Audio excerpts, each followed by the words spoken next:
Previous class में हमने chapter first का रिवीजन कंप्लीट किया था. In today's class we are going to proceed with our chapter 2. Chapter 2 है आपका एसिड, बेसिस एंड सॉल्ट. अगर मैं इसके कंसेप्चुअल रिवीजन की बात करता हूँ तो सबसे पहली जो चीज जो आपको समझनी है इस चैप्टर में वो क्या है, देखो. First point is a substance that tastes sour in taste, turn blue litmus red and neutralizes bases is known as acid. Agree करते हो? इसमें देखो तीन इंपॉर्टेंट पॉइंट है. पहला पॉइंट क्या, एक ऐसा सब्सटेंस जिसका टेस्ट कैसा होता है, सोर. एक ऐसा सब्सटेंस जो ब्लू लिटमस को किस में कन्वर्ट करता है, रेड में. और एक ऐसा सब्सटेंस जो बेस के इफेक्ट को न्यूट्रलाइज कर देता है, यानी कि कम कर देता है. तो उसका मतलब वो क्या है, एंटी बेस है, यानी कि बेस का अपोजिट है. ऐसे सब्सटेंस को हम कहते हैं एसिड. तो देखो तीन चीजें हैं, एसिड, बेसिस एंड सॉल्ट. तो एसिड की तीन मेन बेसिक पॉइंट क्लियर हो गए. टेस्ट कैसा, सॉल्ट. लिटमस पेपर में क्या होता है इसका कि ब्लू लिटमस को रेड में BR होता है, ठीक है. और तीसरी चीज क्या आपने समझी कि एसिड बेस के इफेक्ट को क्या करता है, न्यूट्रलाइज करता है, ठीक है. फिर जो नेक्स्ट पॉइंट आता है आपका, अब हम बात करते हैं बेस की. If a substance aqueous solution test bitter. अब टेस्ट कैसा हो गया, बिटर. यहाँ ब्लू लिटमस से रेड था, तो यहाँ पर क्या हो गया, turns red litmus to blue. And apart from that और neutralises acid, it's called a base. अब यहाँ पर भी जो तीन इंपॉर्टेंट पॉइंट है आपके वो देखो क्या क्या है. फर्स्ट पॉइंट है आपका कि टेस्ट कैसा होता है, बिटर, कड़वा टेस्ट. दूसरा पॉइंट है लिटमस पेपर को, रेड लिटमस पेपर को किस में कन्वर्ट करता है, ब्लू में. ये पॉइंट भी क्लियर. अब बेस है तो एसिड के इफेक्ट को कम करता है. कहते हैं ना इनो वगैरह लो, तो इनो क्या होता है, बेस होता है.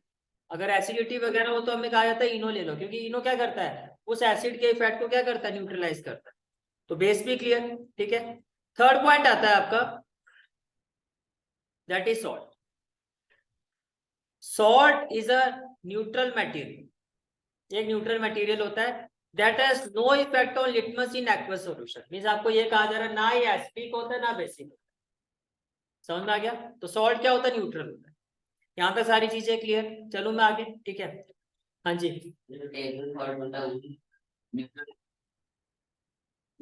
NaCl होता है ना, ठीक है. चले आगे, आगे देखो. नेक्स्ट पॉइंट जो आपको समझना है वो ये समझना है, टेस्ट आपको क्लियर हो गया, लिटमस पेपर पे क्या इफेक्ट है ये भी क्लियर हो गया. इसके अलावा क्या था, जो एसिड होता है, जब आप एसिड को वाटर में डिसॉल्व करते हो, किसमें डिसॉल्व करते हो, वाटर में, तो dissociates to give H positive ions. देखो जहां H पॉजिटिव आयंस की कंसेंट्रेशन ज्यादा होगी, जहां H3O पॉजिटिव, इसको हम क्या कहते हैं, हाइड्रोनियम. इसको क्या कहते हैं, हाइड्रोनियम. तो एसिड की अगर इन टर्म्स ऑफ चार्ज हम पूछे क्या पहचान होती है, कि भैया जो एसिड होते हैं वो क्या डिसोसिएट करते हैं, क्या देते हैं, H पॉजिटिव आयन से H3O पॉजिटिव आयन प्रोड्यूस करते हैं. इसी तरह से जो बेस होता है, जब उसको वाटर में डिसॉल्व करोगे तो वो किसकी फॉर्मेशन करेगा, OH नेगेटिव आयन. तो अगर H पॉजिटिव आयंस की बात होगी तो एसिड, H3O पॉजिटिव आयंस की बात होगी तो भी एसिड. बट अगर OH नेगेटिव, जो इसको क्या कहते हैं, हाइड्रोक्साइड आयन. OH का मतलब हाइड्रोक्साइड होता है, तो ये आपका क्या, हाइड्रोक्साइड आयन. तो हम किसकी बात कर रहे हैं, बेस की बात कर रहे हैं. ये पॉइंट भी क्लियर. चले आगे, ठीक है. The next concept is indicator. Indicator नाम से पता चले तो किसी ना किसी चीज को इंडिकेट कर रहे हैं. तो यहाँ किस चीज का इंडिकेशन हो रहा है, यहाँ आप ये कह रहे हो, indicators are substances which indicate the acidic और basic nature of the solution. ठीक है. इंडिकेटर ऐसे सब्सटेंस होते हैं जो इंडिकेट करते हैं, हमें बताते हैं कि जो गिवन सॉल्यूशन है वो एसिडिक है या बेसिक है. टाइप्स ऑफ इंडिकेटर की बात करते हो, there are many types of indicator. Some common types of indicators are, इसमें सबसे पहले आता है आपका नेचुरल इंडिकेटर. अगर मैं नेचुरल इंडिकेटर की बात करता हूं, that is indicators obtain from natural sources. Obviously natural का मतलब जो हमें नेचर से मिलते हैं, जो आर्टिफिशियल नहीं है, बनाए नहीं है, जो आपको नेचर से मिलते हैं, आर कॉल्ड नेचुरल इंडिकेटर. जैसे कि इसमें आपका आ गया लिटमस. और लिटमस पेपर जो होता है वो नेचुरल इंडिकेटर होता है. और अभी आपने देखा कि लिटमस पेपर कैसे आपको शो करता है, भाई अगर आप एसिड को, अगर एसिड है तो वो ब्लू लिटमस को रेड में चेंज कर देगा. अब यहाँ अगर आप बेस को रखोगे तो कोई चेंज नहीं आएगा. ब्लू लिटमस पर बेस पर कोई चेंज नहीं आएगा. लेकिन एसिड डालोगे तो वो ब्लू लिटमस को किस में चेंज कर देगा, रेड को. इसी तरह से अगर मैं बेस की बात करता हूँ, बेस किस पर रिएक्ट करता है, रेड लिटमस पर. रेड लिटमस को बेस जो होता है वो ब्लू में कन्वर्ट कर देता है। ये सारी कहानी क्लियर। तो फर्स्ट इंडिकेटर क्या है आपका? नेचुरल इंडिकेटर, जो हमें नेचर से मिलता है। या क्वेश्चन इस तरह से ही पूछ सकता है कि given example of natural indicator, you will से litmus paper. How it indicate, तो आपको इसी तरह से लिख के दिखाना है। ठीक है। नेक्स्ट आपका नेचुरल इंडिकेटर क्या आता है? टर्मरिक। टर्मरिक को हिंदी में क्या कहते हैं? हल्दी। चलो दीदियों को थोड़ा तो पता है। Turmeric is another natural indicator.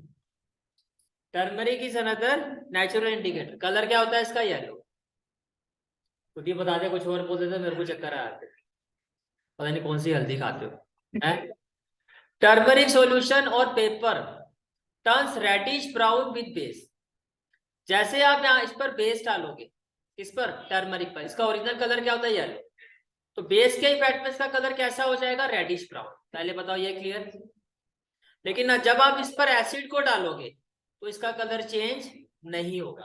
तो सिंपल सी बात ये समझो, अगर कलर चेंज हो गया तो वो बेस है, कलर चेंज नहीं हुआ तो जो सॉल्यूशन है आपका वो क्या? एसिड है।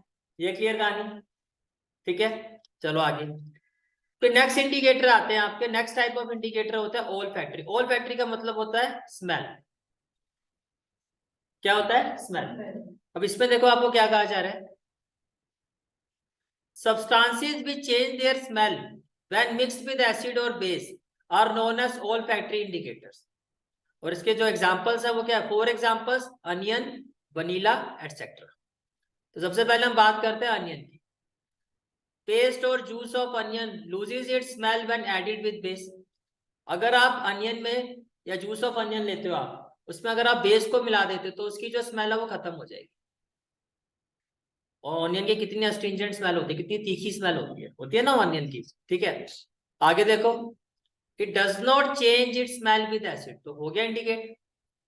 भैया गिवन सॉल्यूशन दे दिया आपने, जूस ऑफ ऑनियन लिया, ठीक है, उसमें हमने बेस डाला, उसकी स्मेल खत्म। एसिड डाला, स्मेल में कोई चेंज नहीं आया। आपने कहा स्मेल में चेंज नहीं आया तो एसिड। स्मेल में चेंज, स्मेल ही खत्म होगी तो क्या है? बेस। ये क्लियर? ठीक है।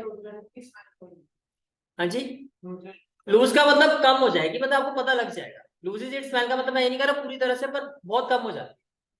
You will be able to know कि हाँ जी ये बेस था। वो नई स्मेल जाएगी तो फिर ऑनियन की स्मेल कैसी होती है वो आपको पता ही है। स्मेल कैसी होती है और कम होने में फर्क तो पता लग ही जाता है। ठीक है, नेक्स्ट आता है आपका वनीला।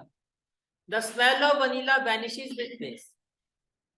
तो देखो, अगर आप ध्यान से देखो तो ऑल फैक्ट्री इंडिकेटर में जो रिएक्शन हो रहा है ब्रॉडली आपको समझ में आ रहा है, सिर्फ बेस का ही रिएक्शन होता है। यहाँ भी देखो, बेस को आपने डाला तो स्मेल कम हो गई। लूजिंग स्मेल का मतलब आप मोस्टली यहाँ भी मान लो खत्म ही हो जाती है। भाई तो आपने कहा कि भाई उसने अपनी पावर लूज कर दी, उसने अपनी स्मेल ही खत्म हो गई, उसकी लूज कर दी, तो उसका मतलब खत्म हो गई स्मेल। तो यहाँ भी खत्म ही हो जाती है। आप ऐसे ही समझो। तो मतलब ऑल फैक्ट्री इंडिकेटर में सिंपल सी बात है भैया, बेस का रिएक्शन होता है, एसिड का रिएक्शन नहीं होता। सिंपल सी बात है। कंक्लूजन तो यही निकल रहा है ना हमारा। The smell of vanilla vanishes with base but it's smell does not vanish with N acid. तो olfactory indicators are used to ensure the participant of visually impaired student in the laboratory. ये कुछ ऐसे होते हैं कि जो मान लो किसी चीज को नहीं देख पा रहे हैं तो एटलीस्ट स्मेल करके तो आप जज कर ही सकते हो ना। समझ में आ गया यहाँ तक? ठीक है, ये कहानी भी क्लियर। नेक्स्ट आता है आपका सिंथेटिक इंडिकेटर, जो केमिकल इंडिकेटर होते हैं, इनको हम लेबोरेटरी में टेस्ट करते हैं। ठीक है, जैसे कि परफेक्ट एग्जांपल अगर आपके एनसीईआरटी पॉइंट ऑफ व्यू बोलूं मैं, तो फेनोप्थलीन और मिथाइल ऑरेंज। फेनोप्थलीन क्या होता है? ये कलरलेस लिक्विड होता है। ओरिजिनली फेनोप्थलीन कैसा होता है? Colourless liquid. ये clear? It remains colourless with acid. यानी कि एसिड डालोगे तो जैसा है वैसे ही रहेगा, but turns into pink with a base. समझने की कोशिश करो कि ज्यादातर केसेस में आपने अभी देखा ऑल फैक्ट्री में किसका रिएक्शन था? बेस का। सिंथेटिक में भी देख रहे हो तो किसका रिएक्शन दिखाई दे रहा है? बेस का। पर वो रिएक्शन कैसा हो रहा है कि भैया फेनोप्थलीन जो होता है कलरलेस लिक्विड होता है, लेकिन जैसे आपने इसमें बेस ऐड किया तो इसका जो कलर है वो किस में कन्वर्ट हो गया? वो पिंक में कन्वर्ट हो गया। और एसिड में क्या हुआ? It remain colourless. ठीक है, दूसरी बात करते हैं मिथाइल ऑरेंज की। नाम से पता चल रहा है ओरिजिनली इसका कलर कैसा होता है? ऑरेंज। ओरिजिनली कलर कैसा होता है? ऑरेंज। ठीक है, it turns into the read with acid. अब ये एसिड मिलाने पर रेड कलर में चेंज हो जाता है। तो जो आपका ऑरेंज कलर है वो किस में चेंज हो जाएगा, वो रेड में चेंज हो जाएगा। किसके रिस्पेक्ट में, एसिड के respect. But it turns into yellow with base, it turns into yellow with base. यहां तक क्लियर हो गया, ठीक है। तो basically till now what we have studied, मैं एक एक करके पूछूंगा, आंसर देते जाना। एसिड का टेस्ट कैसा, तो बेस का टेस्ट कैसा, B for base, B for bitter, ये तो वैसे भी याद रख सकते हो। फिर एसिड जो है लिटमस पेपर में कैसा रिएक्शन देता है, ब्लू लिटमस को रेड में कन्वर्ट कर देता है। जो बेस होता है वो लिटमस पेपर में कैसा रिएक्शन देता है, रेड लिटमस को ब्लू में कन्वर्ट कर देता है। इसमें कोई डाउट है तो बताओ। ये भी क्लियर हो गया, ठीक है। नेक्स्ट पार्ट, फिर आपने क्या देखा था इसमें, 3 पॉइंट बताए थे मैंने स्टार्टिंग में।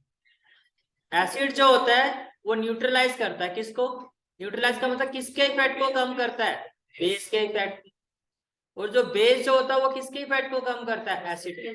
पहले ये कहानी क्लियर।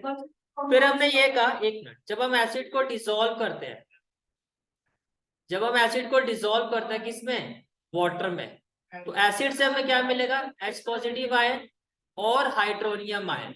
ये कहानी क्लियर। जब हम बेस को वाटर में डिसॉल्व करते हैं तो हमें मिलेगा हाइड्रोक्साइड आयन, हमें क्या मिलेगा, हाइड्रोक्साइड आयन। ये क्लियर हो गया, ठीक है। उसके बाद हमने पढ़ा type of indicator. Type of indicator में फर्स्ट इंडिकेटर हमने देखा नेचुरल इंडिकेटर। नेचुरल इंडिकेटर में फर्स्ट एग्जांपल लिया आपने लिटमस का। लिटमस में जब हमने एसिड की बात की और बेस की बात की, तो एसिड के लिए तो हमने ये कहा कि भैया ब्लू लिटमस को रेड में चेंज कर देगा, और बेस के लिए हमने कहा कि रेड लिटमस को ब्लू में चेंज कर देगा। इसमें कोई डाउट है तो बताओ। ये क्लियर हो गया, ठीक है। फिर हमने क्या देखा, टर्मरिक। टर्मरिक का ओरिजिनल कलर क्या, येलो। एसिड के इफेक्ट में क्या हुआ, कुछ नहीं हुआ। बेस के इफेक्ट में क्या हुआ, रेडिश ब्राउन, इसमें चेंज हो गया रेडिश। इसमें कोई डाउट है तो बताओ। ये क्लियर हो गया, ठीक है। फिर नेक्स्ट आपने देखा ऑल फैक्टर। ऑल फैक्टर एक,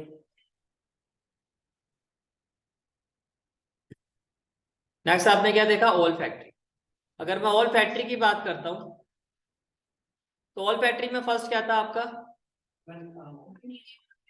अनियन। अनियन में किसका इफेक्ट, एसिड का क्या इफेक्ट था, नो इफेक्ट, नो चेंज। और बेस में क्या होता है, इसकी जो ये अपनी जो स्मेल है वो लूज कर, लूजेस इट्स स्मेल। ये हुआ, ठीक है।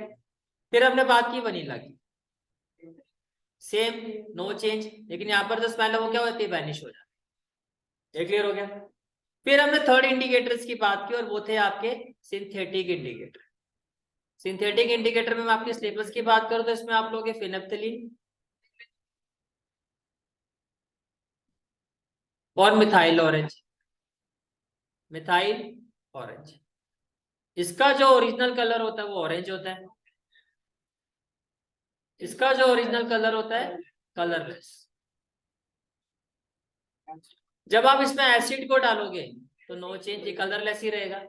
लेकिन जब आप इसमें बेस डालोगे तो ये क्या हो जाएगा, ये पिंक कलर में चेंज हो जाएगा विद रिस्पेक्ट टू बेस।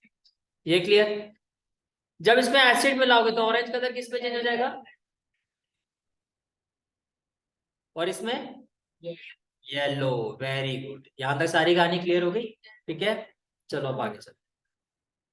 अब नेक्स्ट इंपॉर्टेंट पार्ट जो आता है इस चैप्टर में, जो आपको पता होना चाहिए, that is reaction of acid and base.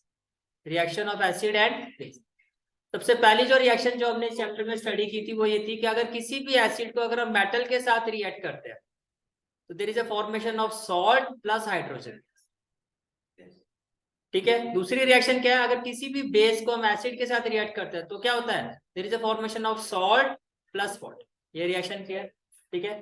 First reaction क्या, जब किसी भी एसिड को आप मेटल से रिएक्ट करोगे तो there is a formation of salt. जैसे कि आपने HCl को सोडियम से रिएक्ट किया तो क्या हो जाएगा, NaCl, ये सॉल्ट होता है, और हाइड्रोजन गैस होगी H2। ये क्लियर हो गया। और जब एसिड और बेस को रिएक्ट करते हो what we get, salt plus water. ठीक है, फिर नेक्स्ट रिएक्शन जो हमने स्टडी की थी वो ये स्टडी की थी, जब हम बेस को, जैसे यहाँ किया, जब हम बेस को मेटल के साथ रिएक्ट करते तो सेम रिएक्शन, सेम प्रोडक्ट होगा, salt plus hydrogen gas, salt plus hydrogen gas. ये क्लियर हो गया। ठीक है, नेक्स्ट रिएक्शन जो हमने स्टडी किया था वो क्या किया था, metal carbonate like sodium carbonate पढ़ा था हमने, या metal hydrogen carbonate, sodium hydrogen carbonate. जब हम मेटल कार्बोनेट या सोडियम हाइड्रोजन कार्बोनेट को एसिड के साथ रिएक्ट करते हैं, किसके साथ रिएक्ट करते हैं, एसिड के साथ। फिर से रिपीट कर रहा हूं, जब आप मेटल कार्बोनेट या मेटल हाइड्रोजन कार्बोनेट को एसिड के साथ रिएक्ट करते हो, इसके साथ, एसिड के साथ, but we will get salt plus carbon dioxide plus water. But other thing, next reaction क्या हमने स्टडी की थी इस चैप्टर में, जब हम मेटल ऑक्साइड को एसिड के साथ रिएक्ट करते हैं, then what we will get, salt plus water. यही पढ़ा था हमने। ठीक है, तो जब आप क्विक रिवीजन करोगे तो इसी तरह से आपको सारी चीजें करके जानी, इन दोनों का रिएक्शन होगा तो क्या बनेगा। ठीक है, नाउ अगर आप बेस को नॉन मेटेलिक ऑक्साइड, भाई मेटल जो आपका एसिड है वो तो मेटेलिक ऑक्साइड के साथ रिएक्ट करता है, बेस आपका रिएक्ट करता है नॉन मेटेलिक ऑक्साइड, तो जब आप बेस को नॉन मेटेलिक ऑक्साइड के साथ रिएक्ट करोगे you will still get salt plus water. अब यहाँ पर क्वेश्चन क्या बन सकता है, आपको पूछा जाएगा when base react with metal oxide, ये रिएक्शन ठीक है, या when base react with acid react with metal oxide, एक ऑप्शन ये दे देगा। तो आपके माइंड में, तो आपकी प्रिपरेशन इसी तरह से होनी चाहिए कि भैया एसिड जो मेटल ऑक्साइड के साथ रिएक्ट करता है और बेस जो है वो नॉन मेटल ऑक्साइड के साथ रिएक्ट करता है। ये क्लियर हो गया। ठीक है, फिर से रिपीट कर देता हूँ, reaction of acid and base में फर्स्ट रिएक्शन क्या कि जब एसिड मेटल के साथ रिएक्ट करती है। हाँ जी, इसी तरह से आएंगे कि आपको ये पूछा जाएगा कि एसिड अगर मेटल के साथ रिएक्ट करता है, एसिड आपको पता ना H वाला होता है, हाइड्रो HCl को क्या कहोगे, हाइड्रोक्लोरिक एसिड, आपको एक एसिड गिवन होगा, प्लस में आपको दे दिया सोडियम। अब आपको ये देख पता समझ में आ गया कि भैया यहाँ जो ये एसिड है वो मेटल के साथ रिएक्ट कर, तो आपको करने से पहले ही पता होना चाहिए कि बनेगा क्या, सॉल्ट प्लस हाइड्रोजन गैस। तो देखो NaCl के पास जाएगा तो ये हो गया सॉल्ट और हाइड्रोजन गैस हो गया H2। तो ये इन रिएक्शन का करने का बेस है, फॉर्मूला है। बिफोर डूइंग एनी रिएक्शन आपको पता होना चाहिए कि ये दोनों रिएक्ट करेंगे तो बनेगा क्या। ये क्लियर हो गया। ठीक है, दूसरी रिएक्शन क्या है, अगर कोई बेस कौन सा होता है, हाइड्रोक्साइड वाला, जैसे KOH पोटेशियम हाइड्रोक्साइड, ये बेस है। ठीक है, इसको अगर आप किसी एसिड से रिएक्ट करते हो, तो भी आपको क्या मिलेगा, सॉल्ट प्लस वाटर, क्योंकि जो एसिड होगा आपका, जो आपका एसिड होगा उसमें क्या होगा, H होगा उसमें भी, तो H और OH मिलके क्या हो जाएगा, वाटर, और उसके साथ में जो होगा वो इसके साथ मिलके क्या बना देगा, सॉल्ट।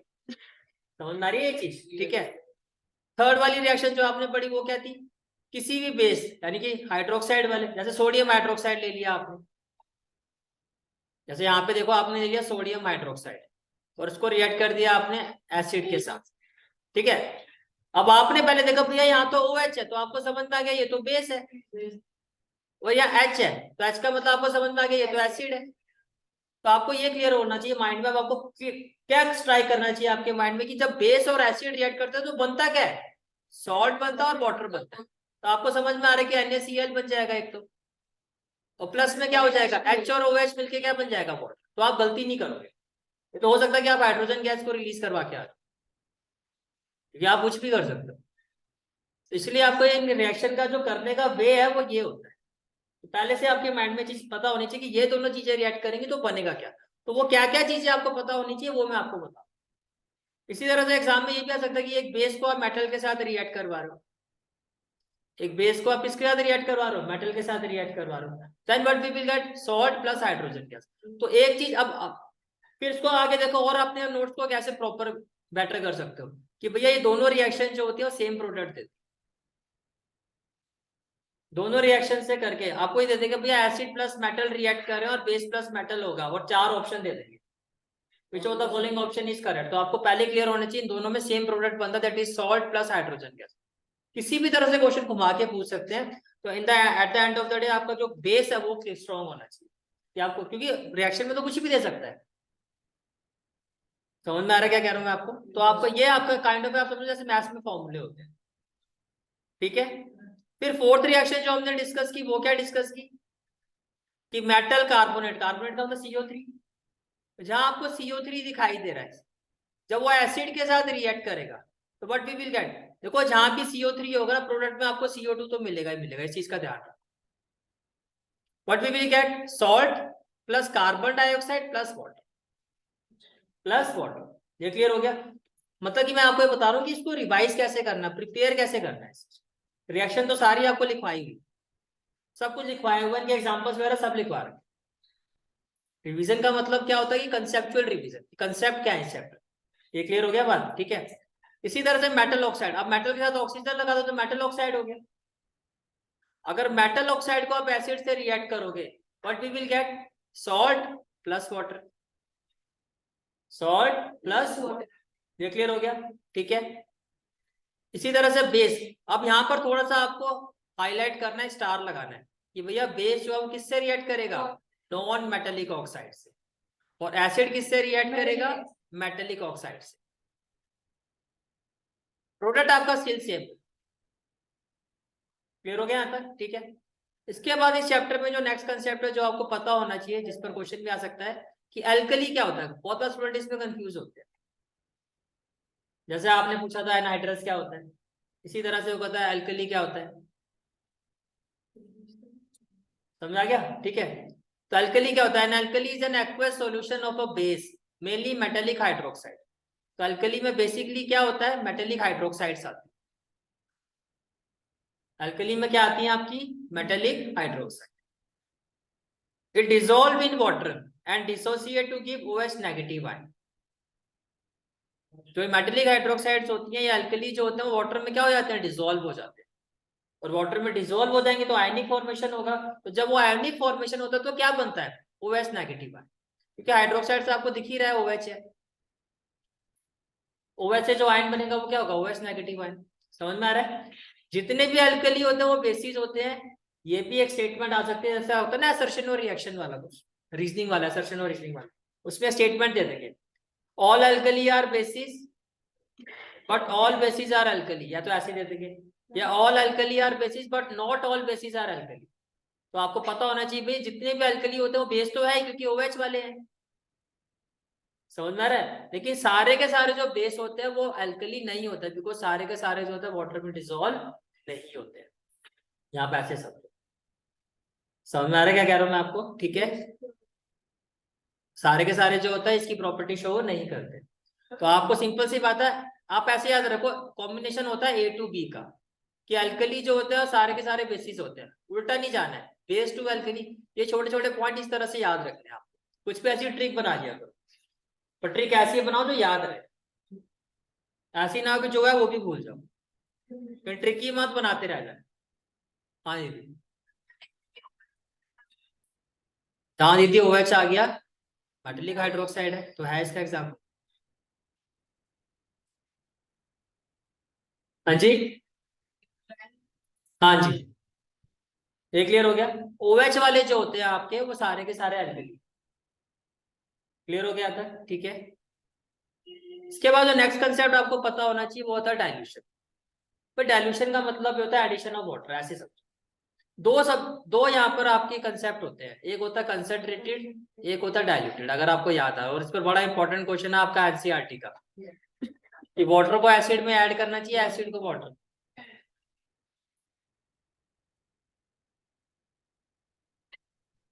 तो पीछे वाले भैया कह रहे थे कि एसिड को सीधा किस में डालो, वाटर में। तो दीदी क्या कह रही है, वाटर को किस में डालो।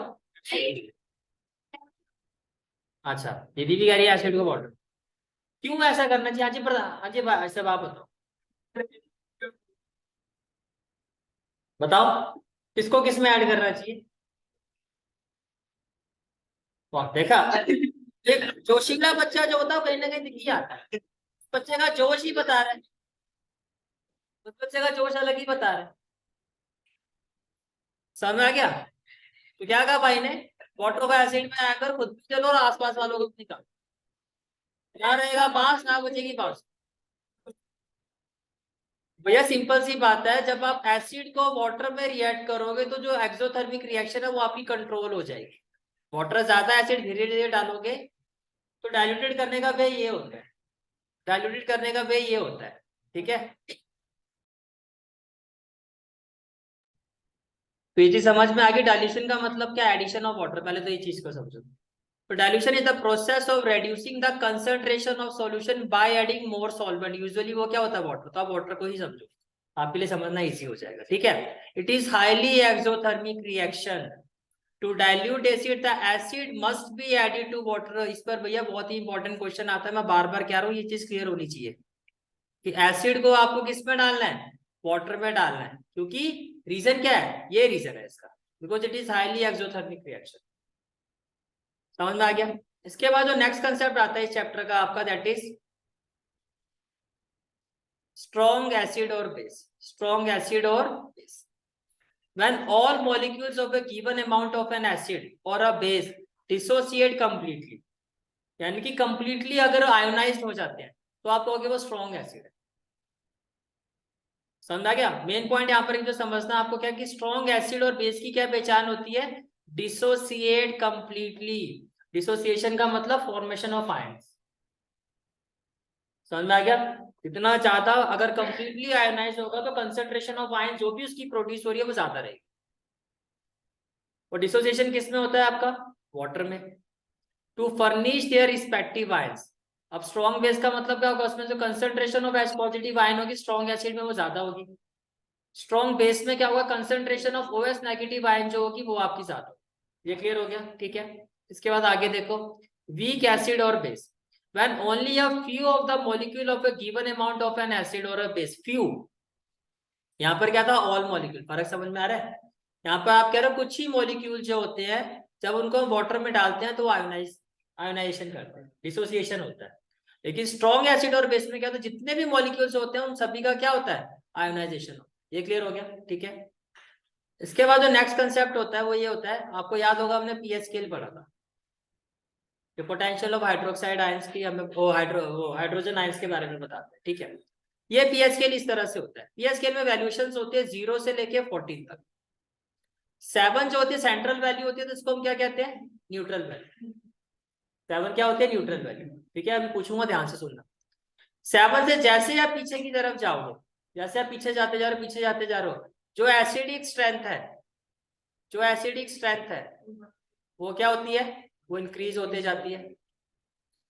और जैसे ही आप 7 से 14 की तरफ जाते जाओगे, 14 की तरफ जाते जाओगे, बढ़ती जाएगी। वैसे जो बेसिक नेचर है वो क्या होता जाएगा, इंक्रीज होता जाएगा।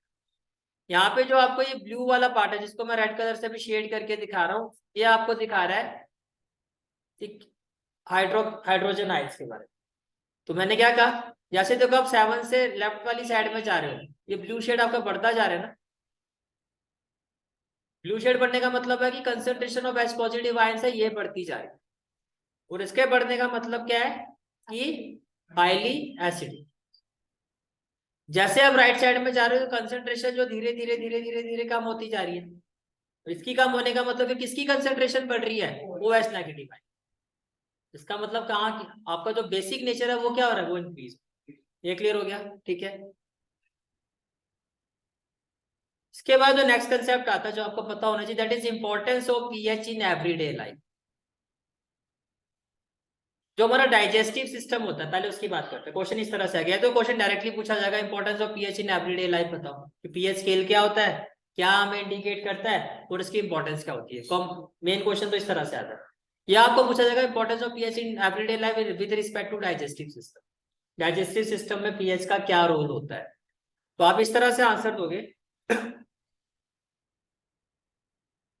that our stomach produces hydrochloric acid, बता सबको, ठीक है, जो किस चीज में हेल्प करता है, डाइजेशन में हेल्प करता है।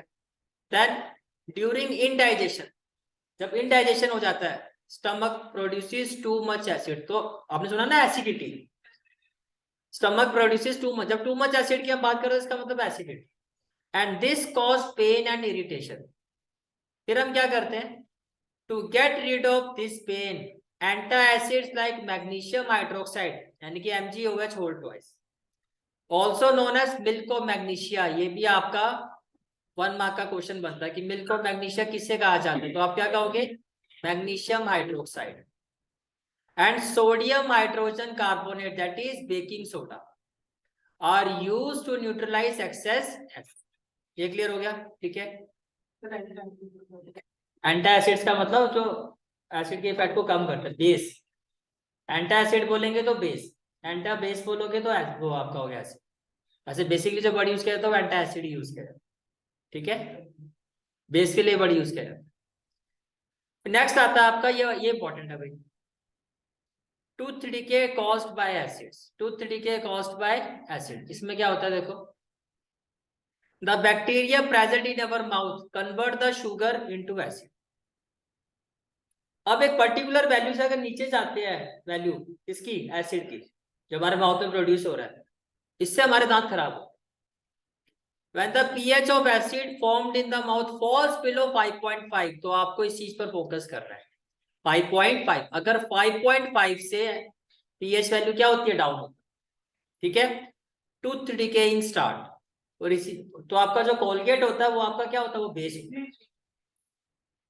The excess acid has to be removed by cleaning the teeth with a good quality toothpaste because these kind of toothpaste are alkaline in nature। alkaline का मतलब क्या हो गया, बेसिक इन नेचर।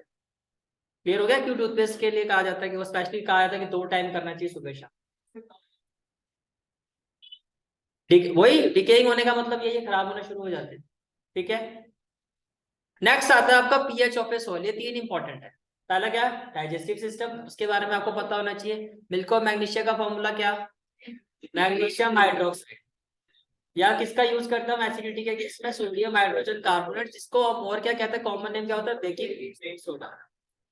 फिर आता है आपका pH of A soil. PH of A soil optimal for the growth of A plant, और ये कितना होना चाहिए, 6.5 to 7, नियर अबाउट इतना होना चाहिए अच्छी ग्रोथ के लिए सॉइल का, ठीक है। चलो जी आगे चलते हैं।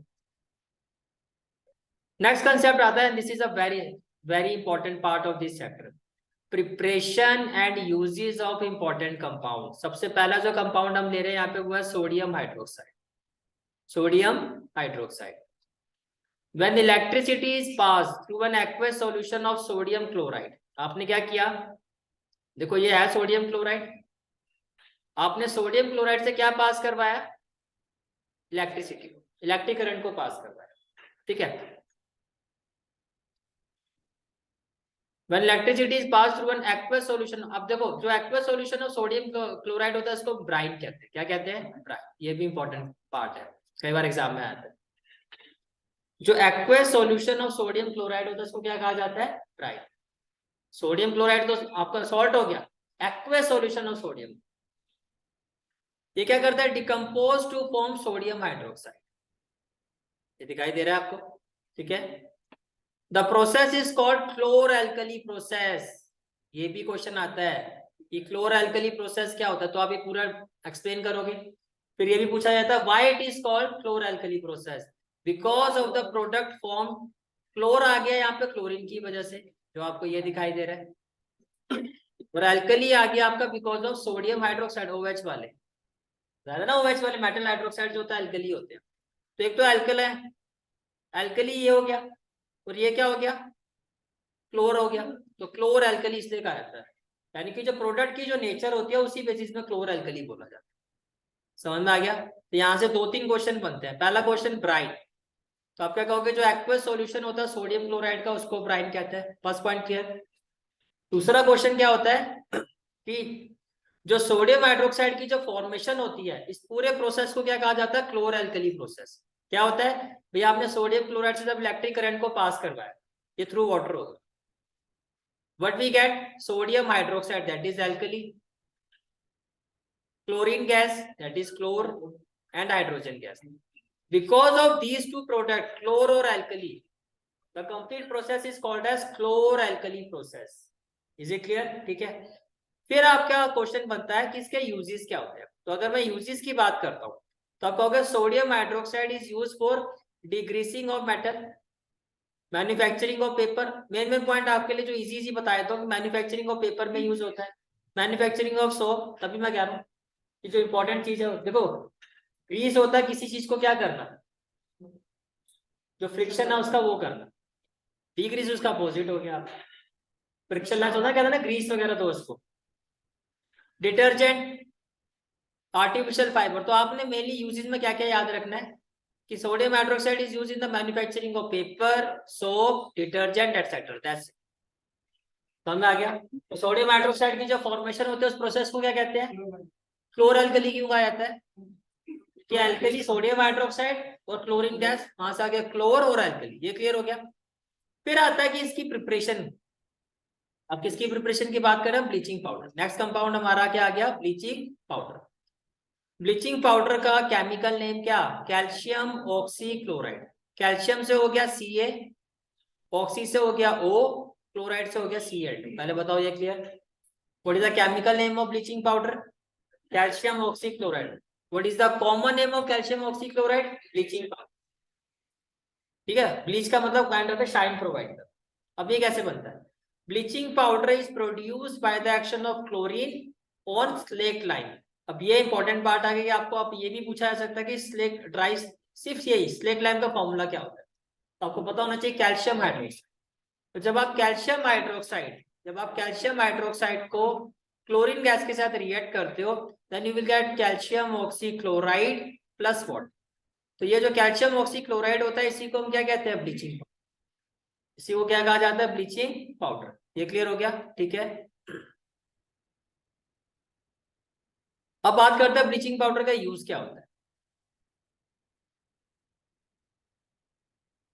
For bleaching cotton and linen in the textile industry, for bleaching wood pulp. देखो मैं अब इसमें कहूंगा मेन कैसे आपको पॉइंट याद रखना है। एक तो ब्लीच, वुड पल्प, वुड को शाइन, जैसे फर्नीचर वगैरह में देखा कितनी नए नए फर्नीचर में शाइन होती है, वो ब्लीचिंग ही होती है, ब्लीचिंग पाउडर का यूज किया जाता है उसको शाइन देने के लिए। ठीक है, for bleaching wood pulp in paper factories and for bleaching wash clothes in laundry, यहाँ इसका यूज होता है। As an oxidising agent in many chemical industries इसका यूज होता है। To make drinking water free from germs. अब ये जो पॉइंट है आपका, ये एमसीक्यू में भी आ जाता है कि out of the following compound which one is used to make drinking water free from germs, you will say the bleaching powder. Chemical name क्या, कैल्शियम ऑक्सीक्लोराइड। ठीक है, ब्लीचिंग पाउडर के बाद नेक्स्ट आता है बेकिंग सोडा। नाम से समझ में आ रहा है, बेक, पकाने में। ठीक है, the baking soda is commonly used in the kitchen for making tasty crispy pakoras etcetera. तुम्हें पानी नहीं आना चाहिए, ठीक है।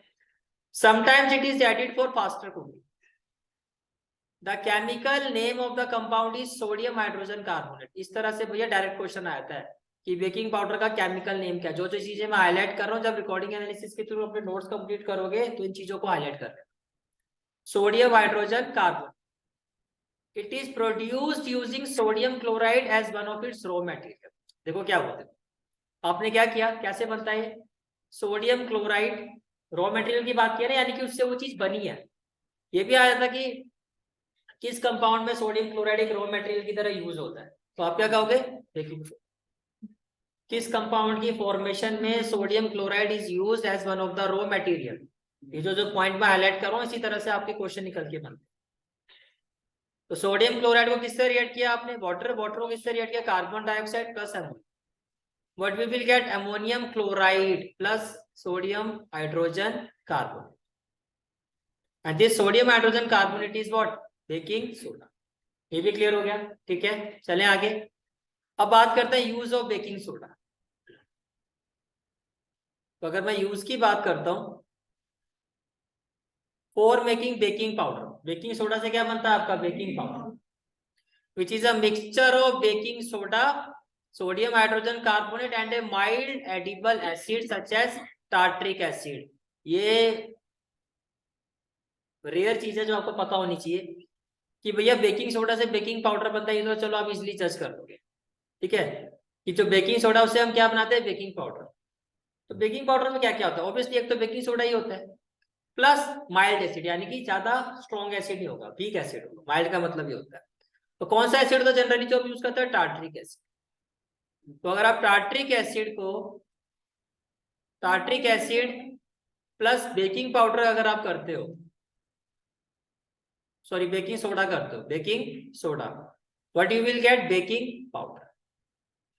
अब एग्जाम में ये आपको इस तरह से भी क्वेश्चन दे सकते हैं, आपको दे देगा कि भैया टार्ट्रिक एसिड है, इसमें आपने बेकिंग पाउडर ऐड किया, सॉरी इसमें बेकिंग सोडा ऐड किया, बट यू विल गेट, आपको पता होना चाहिए वी विल गेट। तैयारी आपको ऐसे ही करनी है, एक एक लाइन पर आपको ध्यान देना। अगर एमसीक्यू आपके क्वेश्चन का पार्ट है तो आप समझ लो कि एक एक लाइन पर आपको फिर फोकस होना चाहिए, हर लाइन फिर आपके लिए इंपॉर्टेंट। जितना मैं करा रहा हूँ उसमें से तो कुछ मत छूट, जो रिवीजन सीरीज में चीजें कराऊंगा समझ लो ये इंपॉर्टेंट है, यहाँ से कुछ इसमें से, अब इसमें से मैं छाटना शुरू कर, ऑलरेडी मैं छाट के दे रहा हूँ, समझ आया, तो इसमें से भी छाटना शुरू कर, ठीक है।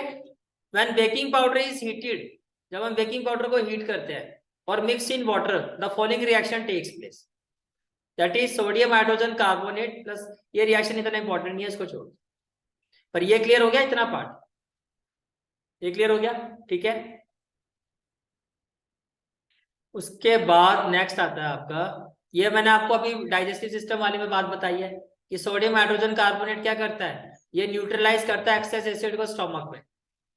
एक सोडियम हाइड्रोजन कार्बोनेट बताया था, दूसरा बताया था मैग्नीशियम हाइड्रोक्साइड, जिसको मिल्को मैग्नीशिया कहते हैं, ठीक है। तो इसका जो यूज है वो आपको पता होना चाहिए। सोडियम हाइड्रोजन कार्बोनेट का एक तो यूज क्या होता है कि एक्सेस एसिड को न्यूट्रलाइज करता है, दूसरा जो सोडा एसिड फायर एक्सटिंग्विशर में इसका यूज किया जाता है उसको बनाने, यानी कि फायर एक्सटिंग्विशर में यूज होता है ऐसे। क्लियर हो गया तक, ठीक है।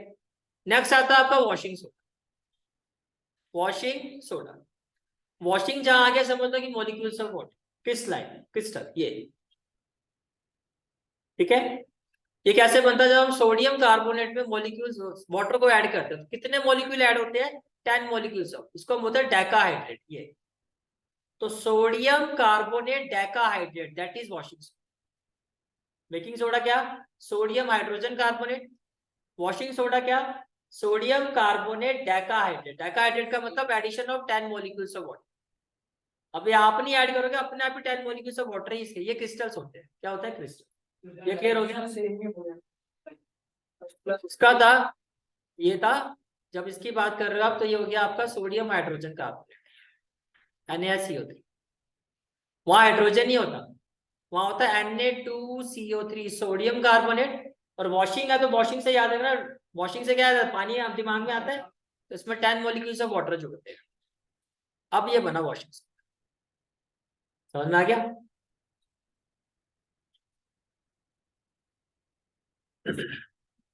तो यूज की बात करूं तो अपने हाई लेवल की यूज मत लिखाना, वॉशिंग ये वो। It is used in glass, soap and paper industry. It is used in the manufacturing of sodium compound such as borax. Borax का फॉर्मूला आपके सिलेबस का पार्ट नहीं है, लेकिन ये सिलेबस में का पार्ट है आपका कि कौन से किस कंपाउंड का यूज करते हैं बोरेक्स की फॉर्मेशन के लिए, तो आप क्या कहोगे, वॉशिंग सोडा, ये आपके सिलेबस का पार्ट है।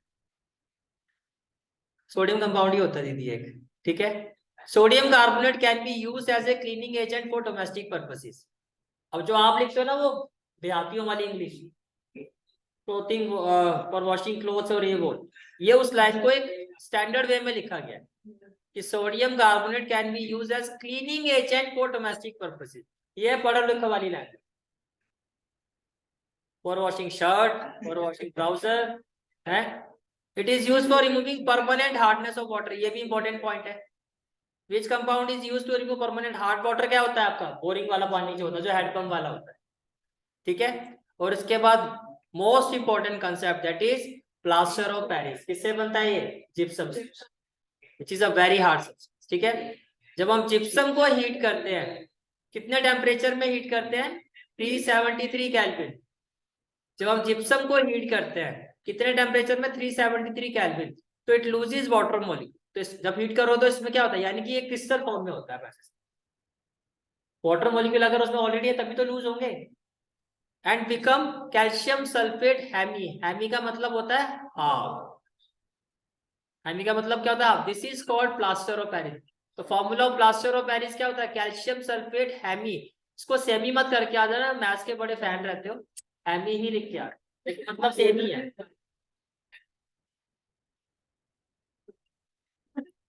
एच से हाइड्रेट याद रखना है, एच से हैमी हो जाएगा, ठीक है, कैल्शियम सल्फेट, ये तो हो गया CaSO4, hemihydrate, H for hemi, H for same combination, ठीक है। Then this is called plaster of Paris, which doctor use as plaster, तो ये इसका यूज होता है। बोन वगैरह फ्रैक्चर हो जाती है तो जो चढ़ता है वो प्लास्टर ऑफ पेरिस ही होता है, for supporting fractured bones in the right position. ये क्लियर हो गया, ठीक है। प्लास हाँ जी बिल्कुल बनते हैं।